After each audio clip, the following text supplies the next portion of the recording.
Olá, boa noite. Está começando mais uma edição do GW100 desta semana e o tema é delação premiada, o instrumento de colaboração firmado entre envolvidos em denúncias de corrupção e contra a administração pública e o Ministério Público.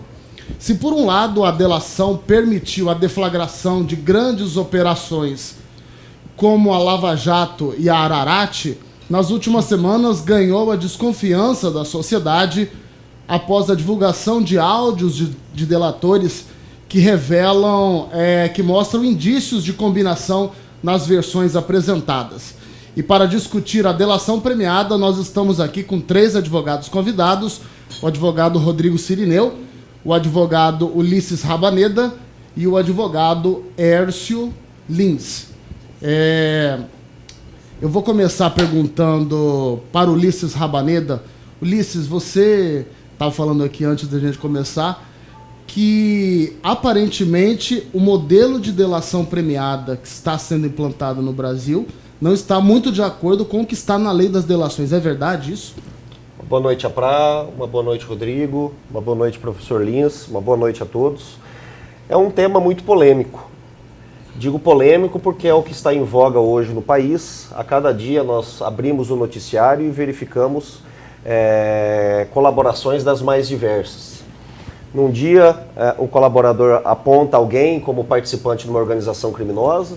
No outro dia, aparece uma gravação colocando em xeque as palavras do colaborador. Enfim, nós temos diversas nuances aí que fazem com que tenhamos que discutir esse instituto. É um instituto importante. Eu não sou contra o Instituto da Colaboração Premiada, apesar de muita gente achar que penso assim, por não ter participado de colaborações aqui no estado do Mato Grosso, no exercício da advocacia. No entanto, eu não sou contra. Muitas vezes, quando se fala em organização criminosa, é preciso utilizar de um instrumento como esse para que você consiga, de dentro para fora, desarticular um grupo criminoso. Então, de fato, é um instrumento que ele é muito importante, sim, para combater o crime organizado. No entanto, ele precisa ser bem utilizado e precisa ser muito bem aplicado. Nós temos uma legislação, uma lei de 2013, que é a Lei de Organização Criminosa, inclusive é de autoria da então senadora Séres Lessarenko, aqui do estado do Mato Grosso. E essa lei ela traçou, em uma de suas partes, como uma colaboração premiada ela pode ser feita, quais são os benefícios para o colaborador, que nós chamamos de sanção premial, quando essa colaboração ela vai ser válida, quais os requisitos o juiz deve observar, quando ela vai ser aplicada ou não. E tenho dito, de maneira invariável, que essa legislação, que é a Lei 12.850 de 2013, na minha compreensão, ela não vem sendo seguida à risca. E trago aqui, para não alongar já nesse início, mas apenas um exemplo que demonstra isso. Hoje nós temos acordos de colaboração premiada onde o colaborador e o Ministério Público ajustam a revelia do Poder Judiciário a pena que vai ser aplicada ao colaborador e o regime de pena. Então veja você, telespectador, a nossa lei diz, a nossa lei penal, no artigo 33 do nosso Código Penal e parágrafos, diz que todas as vezes que uma pena for superior a 8 anos, aquele réu, aquele sentenciado, vai ter que iniciar cumprindo a pena em regime fechado. Isso está escrito na lei. Não há nenhum tipo de interpretação que possa divergir disso. No entanto, com a colaboração premiada, o que se faz? O Ministério Público, junto com o colaborador, assina um acordo, e é um simples acordo, que não vincula o Poder Judiciário, dizendo que independente da pena que esse cidadão levar, ele vai iniciar em regime semiaberto, ou seja, violou-se o Código Penal. Aquele colaborador, a despeito dele trazer benefícios para aquele processo, se a pena dele for maior que 8 anos, ele tem que ficar em regime fechado. Não pode ficar em regime semiaberto. E violou também o princípio básico jurídico de que o órgão acusador virou órgão julgador. Exatamente. O que o acordo ali, especialmente esse tipo de acordo, né, a assinatura de um acordo de colaboração premiada, posso dizer coloquialmente, um protocolo de intenções. Ou seja, eu tenho interesse em colaborar, apresentarei provas e elementos, e o Ministério Público, tendo em vista essa minha colaboração, irá pleitear ao Poder Judiciário essa sanção premial, ou seja, que eu tenho um prêmio por conta disso. O que não se pode fazer, e é o que está sendo feito, é se definir pena sem processo. Hoje você já diz, colaborador, você vai ter no máximo 10 anos de prisão. Isso não está escrito em lugar nenhum, a gente só vê, na lei não existe isso. E a lei de organização criminosa, ela diz o quê? Que o juiz, ao homologar o acordo, ele vai ter que fazer o controle de legalidade desse acordo. Ou seja, se esse acordo não estiver de acordo com a lei, e aqui é um exemplo que eu estou dando, ele não pode homologar. Mas as homologações estão vindo como uma chancela, um carimbo, simplesmente que se bate, e as coisas vão acontecendo, os acordos vão sendo feitos dessa forma, e a sociedade deve sim e merece uma resposta, por que alguém está sendo beneficiado mais do que determina a lei. Né? Rodrigo Cirineu, é verdade que a partir da delação premiada no ambiente jurídico surgiu-se um mercado de delações, ou seja, há informações aí de que, por exemplo, você só consegue fechar uma delação com determinado Ministério Público se você tiver com aquela banca ou com aqueles advogados. Isso existe na realidade? Bom, primeiramente, boa noite a Prá. Quero também desejar uma boa noite para o Dr. Ulisses, professor Elcio. E, assim, não tem como a gente dizer isso, certo? Mas o que me causa grande perplexidade nesse ambiente novo da investigação criminal após a delação premiada, e existem alguns estudos acadêmicos a respeito disso, que o que se observa é o seguinte, um dos requisitos da delação premiada é a voluntariedade, a espontaneidade do delator. E o que a gente observa é um regime ou uma fase processual em que os delatores ficam por longo tempo, né, presos, né, cautelarmente, mediante prisão preventiva. Numa leitura atualizada da prisão preventiva e, no meu ponto de vista, sem os critérios necessários, né? Justamente, eu acho que isso foi publicamente assumido por um dos juízes que conduziu, junto com o Ministério Público Federal, na Operação Lava Jato, que é o Sérgio Moro, que diz justamente isso, que se não fosse essa atuação do Judiciário placitando esses pedidos de prisão preventiva, as delações elas não aconteceriam da forma como aconteceram no Brasil. E um segundo aspecto, a gente que trabalha com legislação, o direito não é só o texto, mas também e sobretudo a interpretação que dele se dá pelos tribunais, um dos grandes problemas com relação à delação premiada é justamente a posição inicialmente adotada pelo Supremo Tribunal Federal, na relatoria do ministro Toffoli, no sentido de que as delações não poderiam ser impugnadas por terceiros, ou seja, sem ser o Ministério Público Federal e o delator, ninguém poderia impugná-las, né? E na questão de ordem, e o STJ ratificou isso na Corte Especial com base nessa jurisprudência do Supremo Tribunal Federal.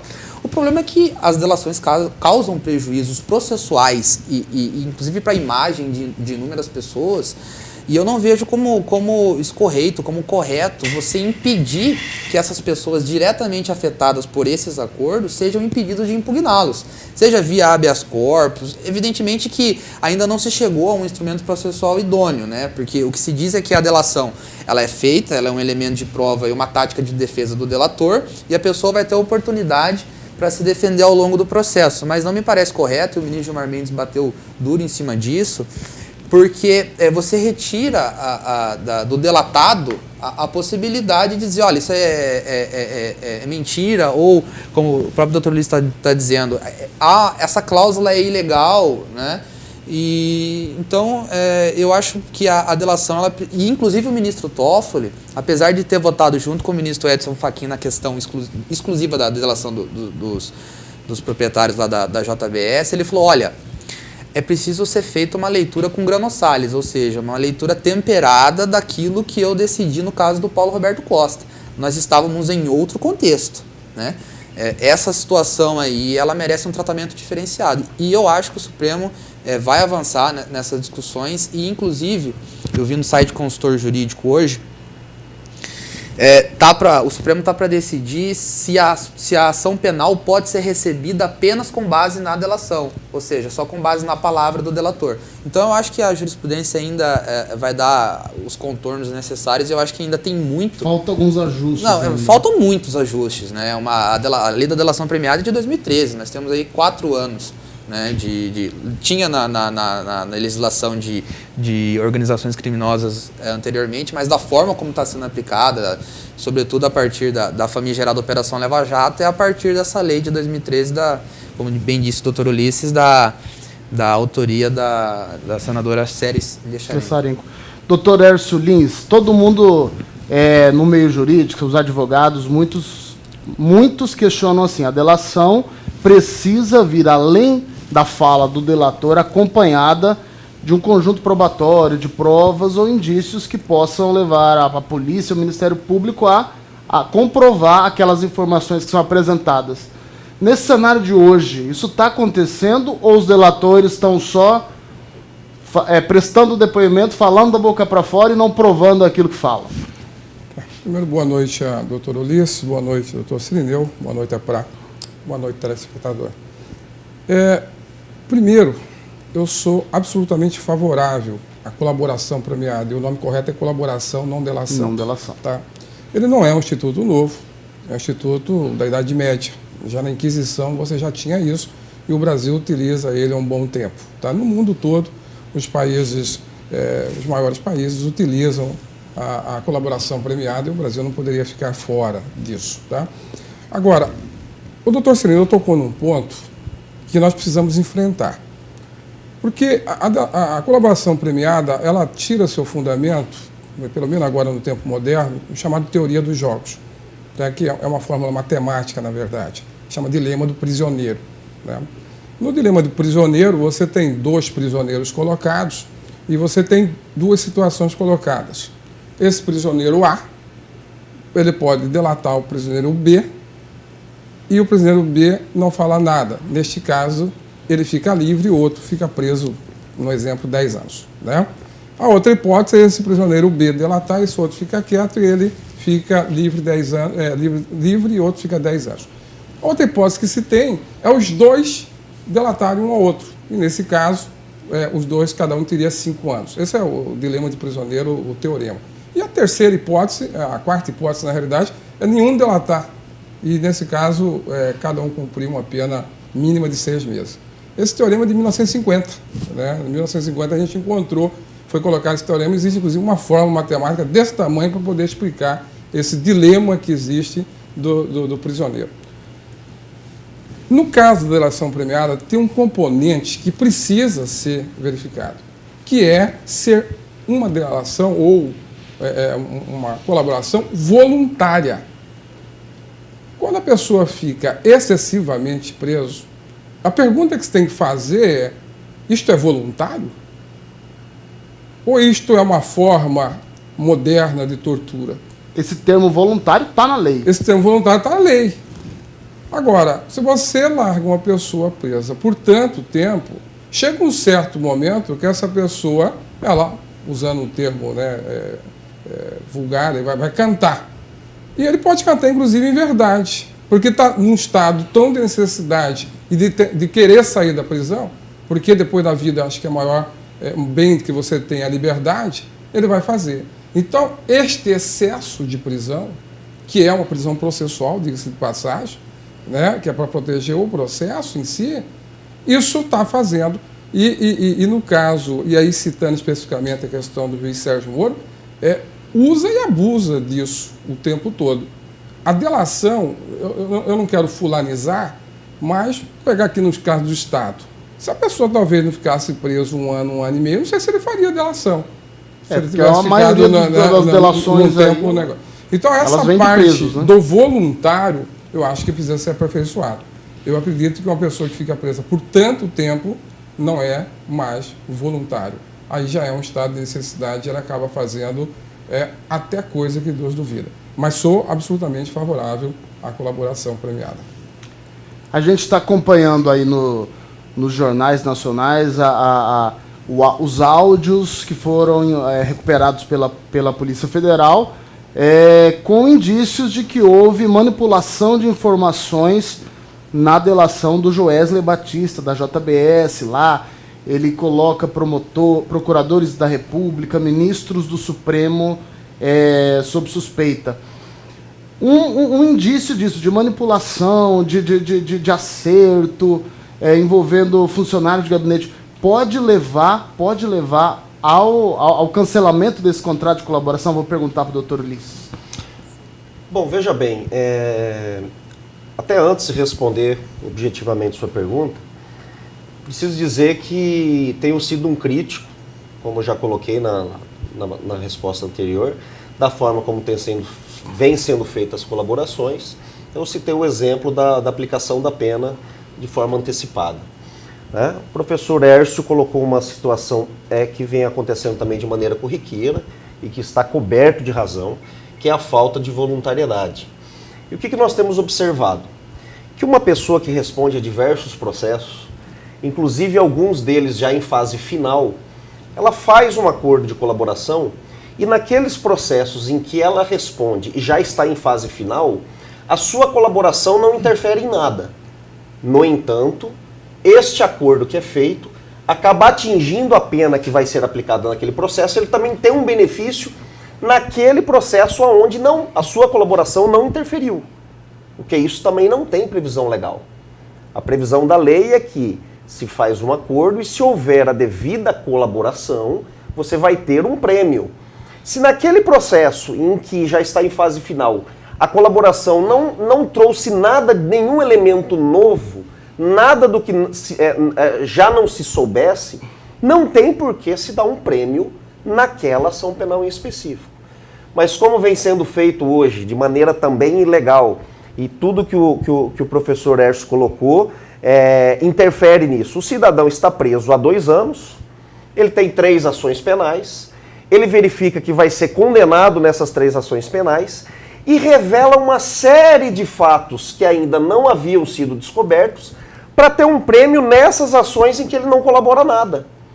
Então isso é claramente uma forma de a prisão, mas não só ela, os processos e a possibilidade de pena, forçá-lo a trazer outros fatos que, em tese, ele não precisaria trazer. Né? Bom, feito o acordo e sobrevindo essas declarações, que é um mero meio de prova, a partir de então, a autoridade investigativa vai ter que ir atrás dos elementos ou até mesmo o colaborador apresentá-los. Tudo que a partir daí se produza pode sim interferir, inclusive, no prêmio que esse cidadão vai ter. Então, por exemplo, o investigado faz um acordo de colaboração, ele traz situações que se configuram como determinantes para que ele receba um prêmio. No entanto, seja por qualquer tipo de circunstância, um acidente, por exemplo, como foi o caso em Brasília, do Joesley Batista, que acabou entregando aqueles áudios, né, por engano, pelo menos é isso que se colocou na mídia. Se por acidente ou através da produção de um elemento de prova por outro investigado, se coloca em xeque a palavra do colaborador e se demonstra que ele não estava falando a verdade de maneira consciente, evidente que de colaborador ele não tem nada, pois isso daí é um embaraço à investigação. Se você se apresenta como colaborador, mas está embaraçando, ele pode sim perder os benefícios, né, ficando só a se debater qual tratamento jurídico vai se dar para as provas que ele acabou apresentando. A gente vai continuar com esse bate-papo logo mais, depois dos comerciais, a gente volta em instantes, aguarde aí. Voltando com o GW100, a gente está no bate-papo aqui falando sobre a delação e acabamos entrando no programa. Mas eu vou fazer uma pergunta para você, Rodrigo Cirinel. Um jurista britânico que veio ao Brasil recentemente, participando de uma reunião da Comissão de Direitos Humanos do Senado, questionou o uso das prisões preventivas da Operação Lava Jato, que usa do expediente para alargar os períodos de detenção para pressionar psicologicamente os investigados, para que firmem os acordos de delação. Você concorda com essa posição? Pois voltando naquilo que a gente já havia abordado no primeiro bloco, né? Essas prisões preventivas prolongadas, e acredito que elas maculam a própria delação, porque o Código de Processo Penal estabelece os requisitos, né? Ele tem que estar, de fato, embaraçando a investigação. E não é isso que acontece. Então, até há quem discuta a aplicação da teoria das árvores envenenadas, porque ocorreria uma ilicitude por derivação em decorrência da prisão. Então, é algo que deveras é necessário que os tribunais, e a última trincheira do cidadão aqui é o Supremo Tribunal Federal, o guardião das liberdades, que ele se debruce, inclusive, porque existem inúmeras autoridades com foro por prerrogativa lá, para que o ministro Gilmar, ele já vem batendo nisso, né? O ministro Gilmar vem dizendo que... fazendo duros posicionamentos contra a delação, né? Questionando o Ministério Público Federal, o ex-procurador-geral... Exato, fazendo até uma meia-culpa, dizendo que o próprio Supremo foi muito, digamos assim, fez muita... autorizou algumas prisões e aí acabou dando no que deu. E é engraçado e é preocupante, o ministro Celso de Mello ele vive citando isso nos votos dele. Primeiro que a delação nada mais é do que a palavra de alguém que é reconhecidamente e confessadamente criminoso, né? E ele cita o caso italiano Enzo Tortora, né, que foi um caso em que os mafiosos lá... Operação Mãos Limpas, né? Eles simplesmente eles entraram num acordo e eles incriminaram o Enzo, que, se não me falha a memória, era um apresentador de televisão famoso. E aí, com base nisso, ele foi condenado e, após muito tempo, se verificou que tudo não passava de uma farsa, de uma tremenda farsa, né? E aí, a pergunta que se coloca é: quem repara o prejuízo dessa pessoa que ficou presa, foi condenada, publicamente exposta, né, com base em delações totalmente falsas, né? Então, essa é uma questão, como o professor britânico disse, que até pode ser levada para a Corte Interamericana, né, de Direitos Humanos, né? O Pacto de São José da Costa Rica talvez ofereça algum supedâneo para que as pessoas vão lá e reclamem se as autoridades judiciárias internas não fizerem essa conformação de modo a impedir que as delações sejam fruto exclusivo de restrição à liberdade prolongada e sem critérios corretos. Professor Hércio Lins, vou fazer uma pergunta para o senhor. Pessoal aqui do grupo GW100, um abraço para todos os GW100 que estão acompanhando aí pela TV ou pela internet. Eles estão fazendo uma pergunta aqui. Um chefe de organização criminosa, ele pode fazer delação premiada? E a segunda pergunta, já emendando com a primeira, pelo que se comenta aqui nos bastidores, nas notícias que nós acompanhamos, a delação do ex-governador Silval Barbosa, que expôs políticos, empresários e até familiares, parece que havia uma senha única, uma intenção de colocar o ex-governador Blairo Maggi como chefe da organização criminosa para ele poder firmar a delação premiada. O senhor acha que isso pode ter acontecido? É interessante, quando você lê alguns artigos doutrinários, eles vão dizer que o chefe em si não poderia fazer a delação. Mas isso não está na lei, coisíssima nenhuma, não está isso colocado lá que o chefe não pode fazer. A organização criminosa, ela é estruturada. Então ela tem o líder, ela tem quem financia, tá? Existem papéis, e precisa ser no mínimo 4, de 4 para cima. Mas causa espécie quando o delator é o chefe supremo. Porque a delação ela deveria ocorrer num nível mais baixo e subir e derrubar toda uma estrutura. Agora, o que acontece no Brasil parece assim que pega as coisas e dá uma piorada violenta. Nós estamos aproximando a nossa colaboração da barganha americana. Os Estados Unidos resolvem quase 90% dos seus crimes com barganha. E é o Ministério Público que faz a barganha direto, né? E nós estamos aproximando com isso. A pessoa que está fazendo a colaboração premiada, desculpe a minha expressão, mas é um bandido. Ele tem culpa no cartório, até porque ele faz uma confissão. Daí, por exemplo, eu sou absolutamente contra o perdão. O perdão não poderia, está na lei, mas não deveria. porque a pessoa tem que cumprir algo. Isso que aconteceu com o Joelho foi uma coisa assim maluca, porque ele colaborou, ele gravou a ambiência e ele ainda participou da ação controlada da polícia, que é aquelas filmagens que tá. Quer dizer, ele montou todo um arcabouço para se livrar. Ele está colaborando com ele mesmo. Na verdade, a colaboração maior é com ele. É um egoísmo puro, não tem uma colaboração aqui no sentido de vontade de acabar com uma organização criminosa. Tá? Então, essa questão de que o chefe não pode ser o colaborador, eu particularmente, em que pese na doutrina você encontra esta questão colocada, eu não encontrei na lei, não encontro na lei. Mas a pergunta é, quem é o chefe numa organização tão difusa? É muito difícil. Quando você está imaginando narcotráfico, os mafiosos da Itália, você encontra ali o capo, o chefe da coisa. Mas algo tão difuso quanto isto que nós encontramos aqui. Porque no Brasil tem uma característica. A corrupção, ela pode ser fim, mas ela pode ser meio. Tudo que está ocorrendo de corrupção foi para um fim. Um fim é financiamento de campanha. E por meio do caminho, a pessoa também pega para ele. Então, ela faz também, eventualmente, para ela.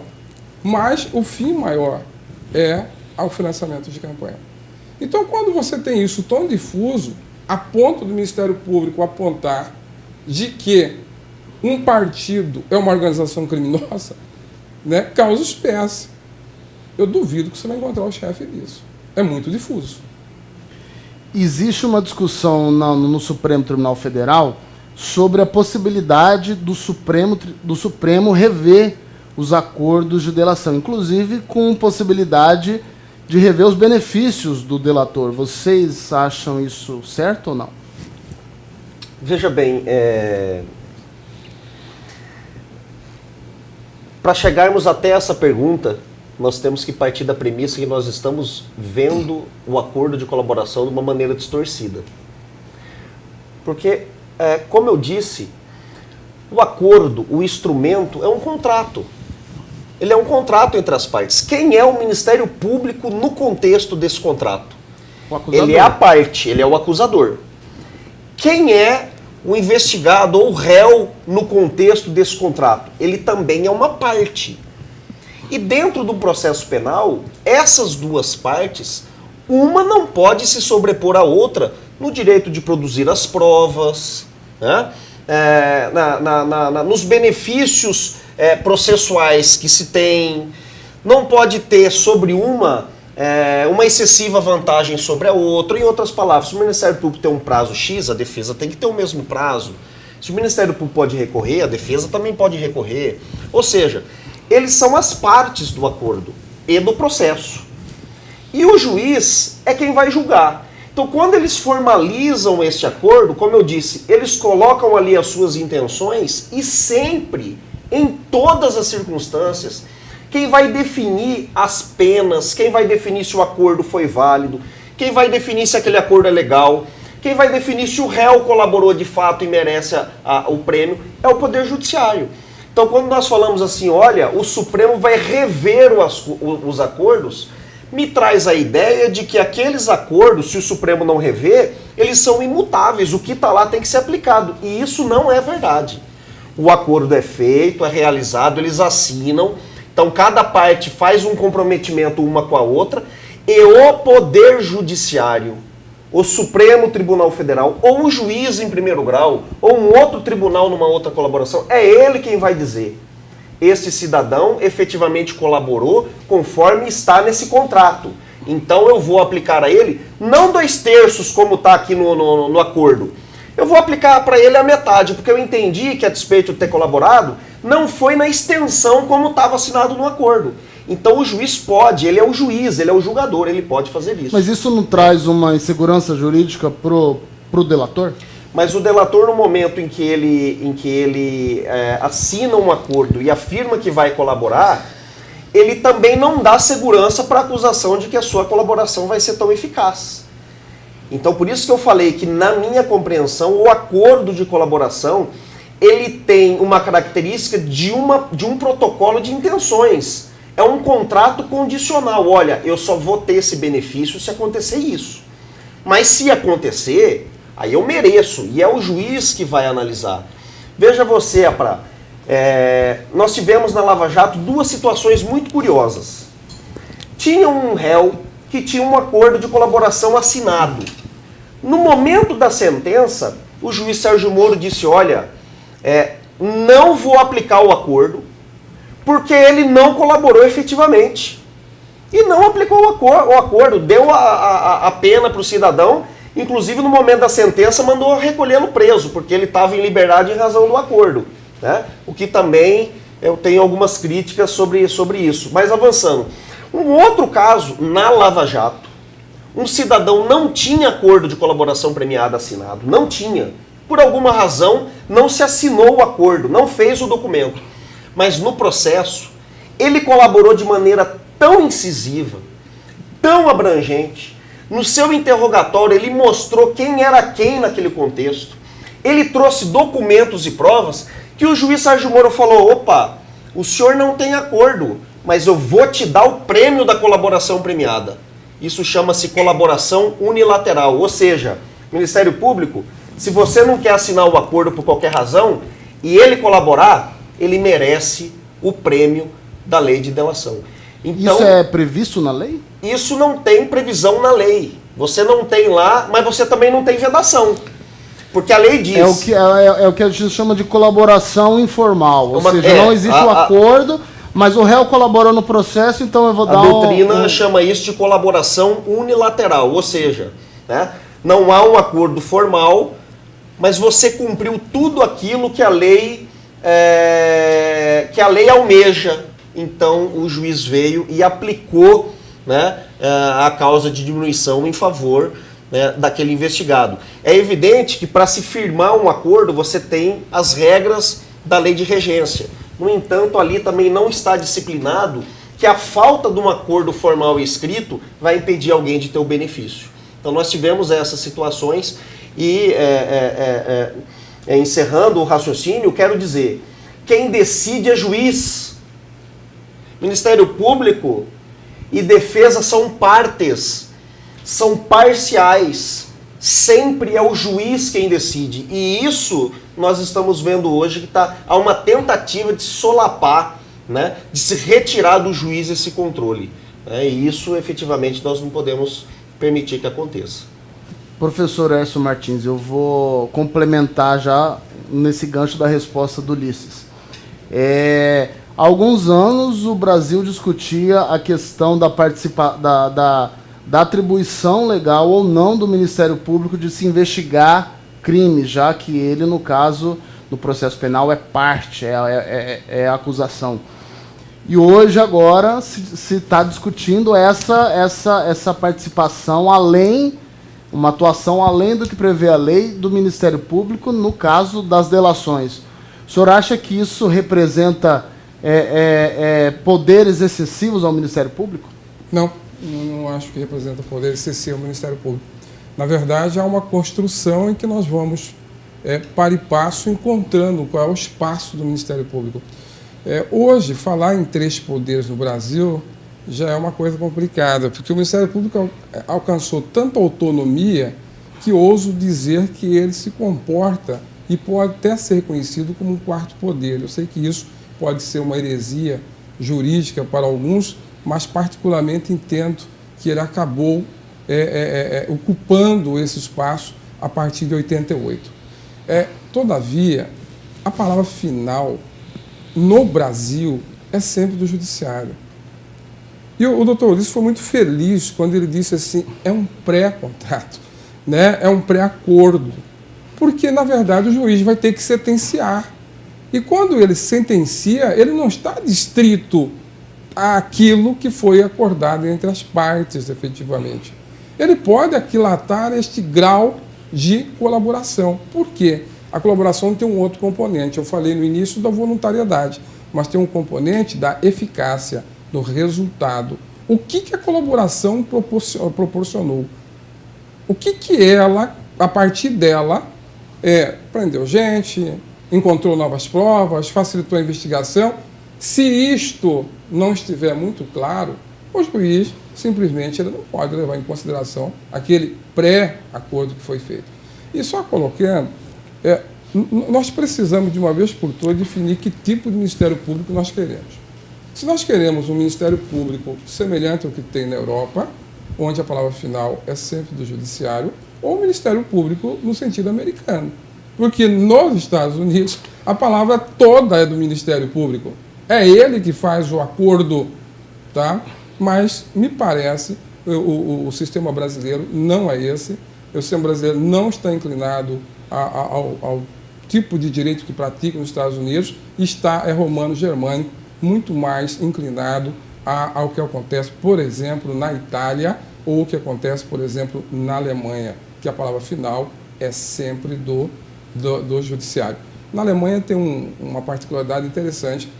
Na Alemanha, o colaborador, não importa o resultado, ele pode receber todos os benefícios, independentemente se tiver o resultado. Você vê que tem nuance no mundo, né? Mas eu, particularmente, não acho que o Ministério Público esteja exacerbando. Na verdade, está encontrando o seu espaço. Nós estamos num arranjo de instituições. E esse arranjo de instituições tem hora dar algum tipo de conflito. Vou fazer uma pergunta para o Dr. Rodrigo Cirineu, e eu gostaria que ele respondesse como pessoa e não como advogado, como cidadão, não como advogado, e que quem quisesse repercutir e comentar também fizesse.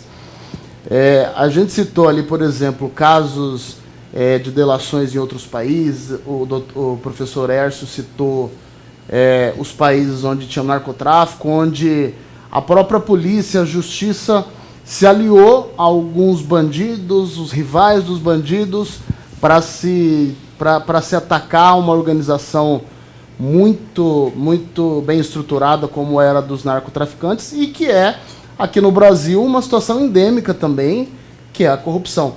Você não acha que se chegou a um nível de discussão jurídica do processo judicial, da própria atuação da justiça em se pesar os direitos individuais, as prerrogativas processuais dos acusados e se valorizar mais a questão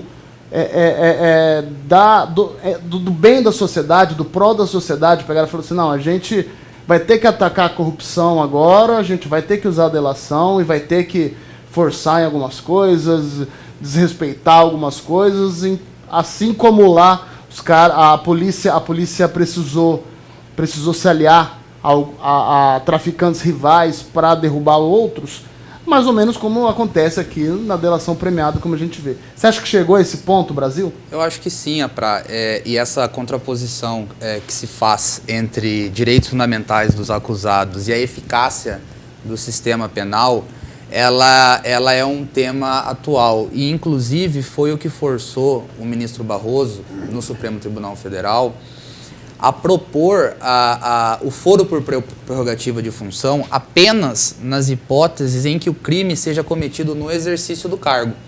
E por quê? Porque um dos argumentos dele, que ele fala que a impunidade no Brasil impera, é justamente pela falta de racionalidade dos processos nos tribunais envolvendo políticos, né? Há uma descrença, uma desconfiança da população com relação à justiça criminal aplicada aos detentores por foro de prerrogativa, e ele visualizou que muitas das vezes o detentor de mandato eletivo ele tem um processo no tribunal com relação a fatos, né? Não vou dizer crimes, mas a fatos que supostamente seriam crimes ocorridos na vida privada, né? Ou crimes eleitorais, por exemplo, que o candidato ele responde enquanto candidato, não enquanto detentor de mandato. Então, o próprio Supremo Tribunal Federal vai se debruçar, ele já apresentou um voto no sentido de declinar da competência dos tribunais nesses casos em que os fatos são anteriores, e, se não me falha a memória, o ministro Alexandre de Moraes pediu vista e a discussão está suspensa. Existem informações dos bastidores, a gente viu, por exemplo, indícios nessa gravação do Joesley Batista, que veio à tona há umas 2 semanas, Inclusive aqui no estado há informações de pessoas, de acusados, que teriam feito acordos de delação premiada e que esses acordos não andaram aqui por conta que os delatores entregaram membros do Ministério Público e da Justiça. Vou citar aqui o caso do ex-deputado José Riva, que, segundo informações de bastidores, fez um pré-acordo de delação premiada aqui com o Ministério Público Estadual e não conseguiu avançar em razão disso. E o mesmo aparece no caso do Silval Barbosa, onde também há informações que há 2 inquéritos em sigilo lá no Supremo, envolvendo magistrados e promotores. Se caminhar por esse lado, o Ministério Público também começa a perder a confiança da população, né? Se selecionar as delações com base no conteúdo delas, pode ficar complicado. Queria que vocês comentassem sobre isso. O Ministério Público, como qualquer instituição, é composto por pessoas. E lá dentro você vai ter pessoas sérias e pessoas eventualmente não sérias. O Ministério Público não está acima do bem e do mal. Ele é uma instituição séria, respeitada, mas que eventualmente acabamos de ter aí o caso de 2 procuradores ligados à Lava Jato que estão com problemas na justiça. Então, como qualquer instituição, ele precisa ser. A pergunta é assim, quem controla quem controla? Ou quem fiscaliza quem fiscaliza? Quem fiscaliza. Você faz muito essa pergunta, por exemplo, em relação aos tribunais de contas. Quem fiscaliza quem fiscaliza? Quem controla quem controla? A sociedade. A sociedade organizada, a sociedade civil organizada é que tem que fazer esse controle em última instância. Nós pegamos o caso de uma instituição muito querida pela população brasileira, que é o Corpo de Bombeiros. Viu o que está acontecendo no Rio de Janeiro. O Corpo de Bombeiros no Rio de Janeiro é extremamente corrupto. Não estou falando todo o Corpo de Bombeiros, mas aquele que... Você veja que uma coisa é você atuar ali no incêndio, outra coisa é você fornecer alvará. Aí quando você fornece alvará, você passa perto e você encontra uma oportunidade de corrupção. Tá certo? Então, dentro do Ministério Público, aquele procurador, por exemplo, o Miller, que teve problema lá, ele saiu do Ministério Público e foi advogar imediatamente. Eu não sei nem se cumpriu a quarentena. O que nós estamos falando? Nós estamos falando de dinheiro. Nós estamos falando de muito dinheiro. E como todo ser humano, ele acaba eventualmente tendo. Então, assim, o Ministério Público não está acima do bem e do mal, é uma instituição igual a todas as outras instituições e que, eventualmente, poderá ter falha de suas pessoas, das pessoas que o compõem. Mas, em termos de instituição, não. O mesmo se pode falar de uma Assembleia Legislativa, o mesmo se pode falar de um Congresso Nacional, da Câmara, do Senado. As instituições, elas estão acima de pessoas. Ulisses Rabaneda, você que acompanha, que atua em Mato Grosso, você acredita que nos acordos fechados até hoje aqui em Mato Grosso, houve assim, algum indício de que o Ministério Público tentou proteger um lado, tentou colocar a culpa em outro lado e aliviar para algum outro lado? Eu posso dizer das situações em que eu presenciei, que eu participei, e não há dúvida, e eu afirmo isso categoricamente com todas as letras. Aconteceu aqui no estado do Mato Grosso a vitimização de pessoas, inclusive, que tinham assinado acordo de colaboração premiada. Sabe-se que a colaboração premiada, ela transforma aquele colaborador num meio de prova. O que ele fala não é uma prova, é o meio pelo qual você pode alcançar a prova. Então, quando você tem um colaborador dentro de um processo, e ele vai nos autos, nas audiências, e ele presta o seu depoimento, com o compromisso de dizer a verdade, inclusive, porque a lei impõe a ele que abra mão, afirma que para ele ter os benefícios, ele vai ter que abrir mão do direito ao silêncio.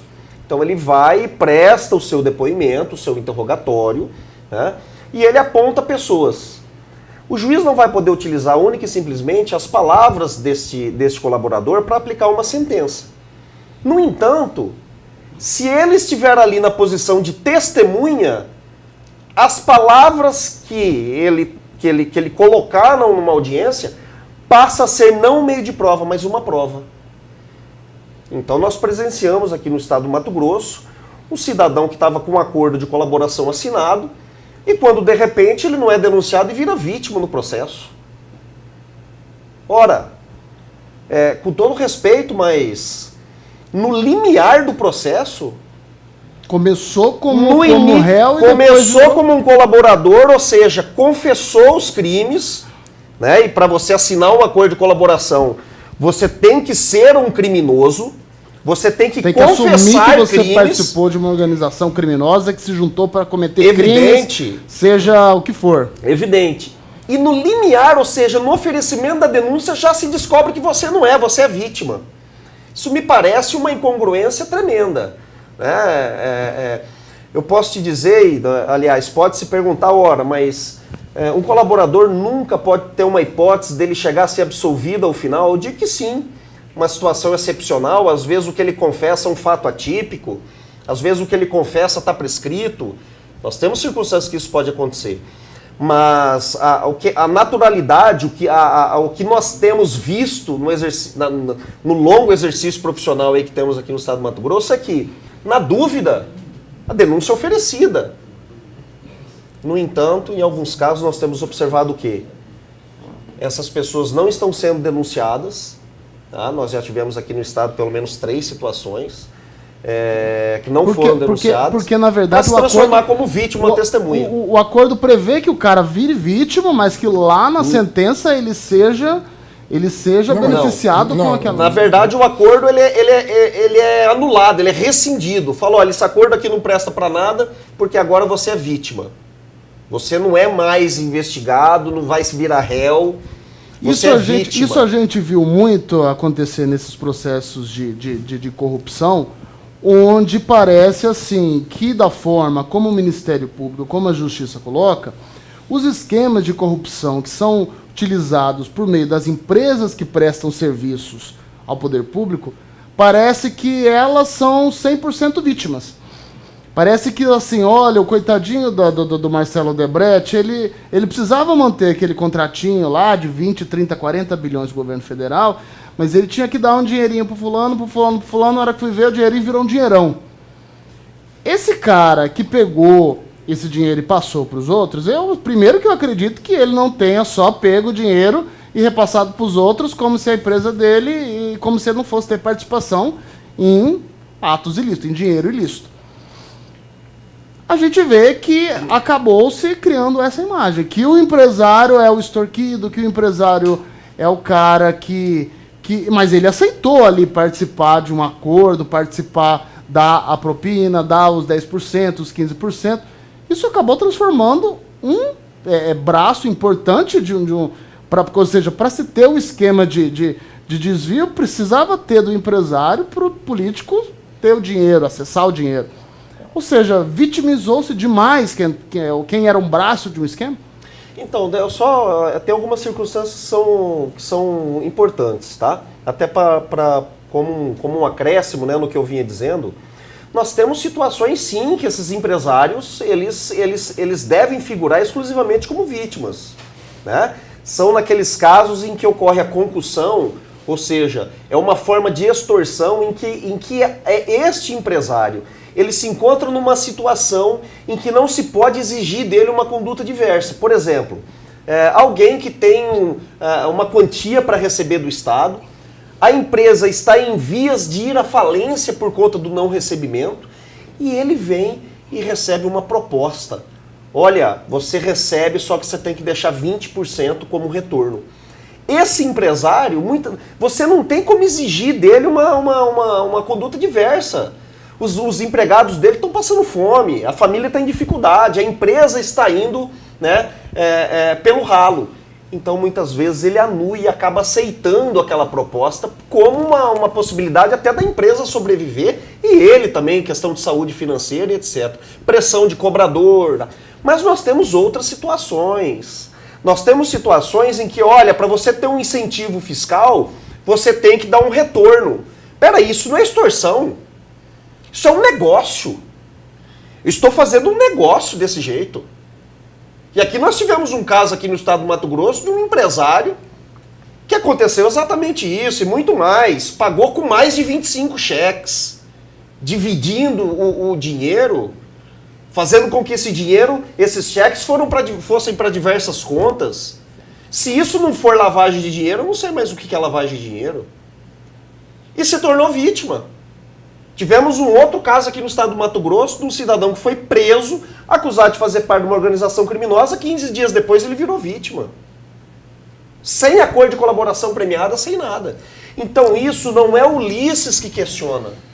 Isso qualquer cidadão questiona, qualquer empresário questiona. Vai lá no proprietário daquele mercadinho lá do bairro que não tem incentivo fiscal, que não tem nada, fala, peraí, cidadão teve incentivo fiscal, participou, e agora está aí livre, leve e solto, sem responder nenhum tipo de processo. Né? Então essas coisas que acabam transformando o Instituto em algo que, para os operadores do direito, se torna até mesmo nocivo. Nós não podemos selecionar pessoas. O Ministério Público tem um princípio que é o princípio da obrigatoriedade. Ele é obrigado a denunciar a quem se vislumbra ter praticado um crime. E é isso que a gente vem insistindo. Em audiências, diversos advogados questionaram sobre isso. Né? Então é uma distorção. Também é uma distorção que precisa ser revista. Né? Você acha, Rodrigo Cirineu, que o Ministério Público, por exemplo, há delações em que há citações de diversos políticos, mas a Justiça, por exemplo, na deflagração de uma operação, a partir dos pedidos do Ministério Público, o Ministério Público acaba pensando alguns investigados dentro daquela delação e montando as operações, cumprindo mandados de busca, mandados de prisão, mandados de condução coercitiva, apenas de alguns dos citados ali. Eu vou citar claramente aqui a delação do ex-governador Silval Barbosa, por exemplo, que cita diretamente dinheiro ao governador Pedro Tax, da campanha do governador Pedro Tax, mas não, o governador Pedro Tax, acabou não tendo nenhum pedido de buscas ou de condução coercitiva, etc. Você acha que há essas pinçações dentro da delação pelo Ministério Público? Isso é uma maneira de selecionar a tal do seletivismo? Eu acho que o problema acaba sendo maior. Por quê? Porque o direito penal tradicional, ele lidava com fatos. Né? Então a gente partia de fatos para investigações. E agora com as delações, infelizmente, a gente tá vivendo, os colegas, se não concordarem, o tema é livre, mas me parece que agora a gente está para o direito penal das pessoas. Né? O próprio Cunha cita isso numa entrevista que ele deu, né? Para Isto É, que não haveria ambiente para ele fazer delação com Cunha. E existem algumas reclamações públicas também de que as delações só seriam aceitas não com base naquele fato, mas vinculada a determinada pessoa. Né? E isso acaba influenciando nas investigações, porque você acaba fulanizando, né? Pessoalizando as investigações. E um ponto que não foi explorado ainda, o Supremo está para decidir, né, se as autoridades policiais também podem firmar acordo de delação premiada, porque a lei prevê isso daí. E como é que fica na hipótese da autoridade policial proceder ao acordo de delação premiada com o delator e o Ministério Público se colocar contra? Porque, afinal de contas, ele é o titular da ação penal. Né? Então, até gostaria... Né, isso é uma situação... Aqui em Mato Grosso nós temos um caso clássico, né, que é o caso das investigações dos grampos que estão lá dentro do Tribunal de Justiça. Por exemplo, a gente tem uma aparente guerra institucional ali entre o Judiciário, o Governo, o Ministério Público, e a gente vê que existe um inquérito, ou seja, antes do processo que está sendo ali conduzido pelo Tribunal de Justiça, pela Polícia Civil, contra a vontade do Ministério Público, que já pediu arquivamento. E a gente está vendo assim, pode ter investigação, e chegar lá no final, o único autor da ação penal no Brasil é o Ministério Público. O senhor acha, professor Hércio, que essa exclusividade da ação penal acabou transformando o Ministério Público num superpoder? Eu fiquei um tempo no Congresso Nacional, né? Quase 4 anos no Congresso Nacional. E por várias vezes conversando com senadores e deputados, e está colocando para eles o seguinte, foi o Congresso Nacional que empoderou o Ministério Público. Na verdade, foi isso. As leis foram feitas e foram empoderando o Ministério Público. Agora, também a gente vê hoje uma tentativa desse desempoderamento. Mas essa tentativa de desempoderamento, ela pode não contar com o apoio da população. Neste momento, eu creio que não há espaço. O Ministério Público, de vez em quando, é muito radical em suas ideias. Eu tenho um procurador chamado, acho que é o Luiz Carlos, da Lava Jato, um dos mais radicais. E ele estava discutindo sobre a Odebrecht, e na cabeça dele, a Odebrecht deveria ser extinta, né? Mas a empresa não comete crime. Quem comete crime são as pessoas que administram a empresa. A Siemens cometeu crime no mundo inteiro. Fez acordo de leniência, mandou 300 CEOs embora e continuou. Porque você tem fornecedores, você tem funcionários. A empresa é uma organização econômica, ela deve pagar os prejuízos causados pelos seus maus gestores. Então, eventualmente, o radicalismo do Ministério Público pode levá-lo a uma posição como se fosse caminhando contra moinhos de vento, né? Esse radicalismo talvez é algo que precisa ser eventualmente ajustado. Mas eu volto a dizer, nós estamos no momento de construção de instituições. De 88 para cá, ainda é pouco tempo, né? Nós estamos construindo instituições. O Brasil não tem 500 anos de democracia. Não tem 500 anos de democracia. Nós tivemos espasmos de democracia aqui e acolá. Agora, nos últimos tempos, que a gente está num Estado democrático de direito mais pleno. E isso vai fazer com que as instituições, paulatinamente, vão encontrando os seus espaços. Tá? Bom, o papo foi muito bom, ainda tem muita coisa para ser discutida sobre delação premiada e certamente haverá outros espaços e outros programas para a gente discutir isso daí. Queria agradecer a presença dos advogados Rodrigo Cirineu, Liz Rabaneda e Hércio Lins, que estiveram presentes hoje aqui no GW100. Boa noite para vocês. Boa noite. Boa noite. Bom, a gente vai ficando por aqui. O GW100 volta domingo que vem. Um abraço e até lá.